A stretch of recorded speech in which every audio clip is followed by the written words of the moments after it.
তোমরা first party দেখে নিয়েছো আমাদের এখানে রথযাত্রা উপলক্ষে সং আর আতশবাজি। তো বেলগাছ পোড়া আগের ভিডিওটা দেখিয়েছি। এই ভিডিওটাই তোমরা দেখতে পাবে কদম গাছ পোড়া। তো জয় জগন্নাথ, আশা করি তোমরা খুব ভালো আছো, আমরা ভালো আছি। তোমরা যদি আমার চ্যানেল প্রথম দেখলে সাবস্ক্রাইব করো আর ভিডিওটা ভালো লেগে থাকলে লাইক করো। তো দেখো এখানে কদম গাছ চলে এসেছে আর এখন কদম গাছ পোড়ানো স্টার্ট হয়ে গেছে। আর প্রতি বছরের নাই এবছর আমাদের বেলডাঙ্গার ঐতিহাসিক আতশবাজি তোমাদের কেমন লাগছে আমাকে জানিও। আমি আজকে মাকে জিজ্ঞাসা করছিলাম, মা আমাদের এখানে রথযাত্রা উপলক্ষে আতশবাজি কতদিন থেকে হচ্ছে? মা বলছে মার বিয়ের পর থেকে নাকি এরকমই দেখছি। আর তোমাদের সাথে আরেকটা কথাও শেয়ার করার আছে আমার।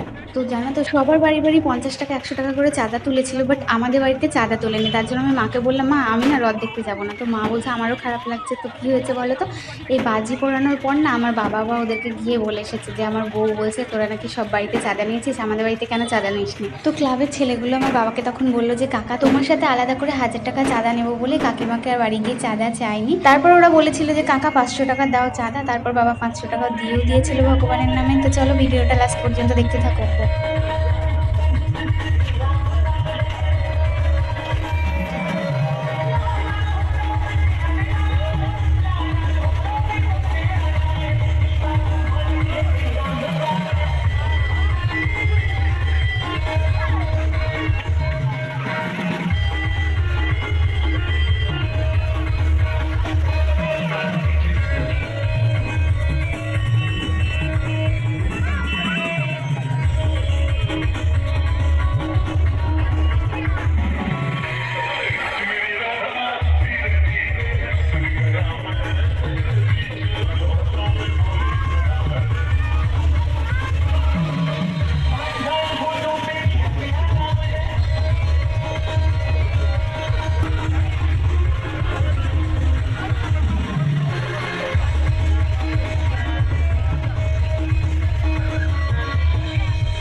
তো এখন বাড়ি চলে আসলাম।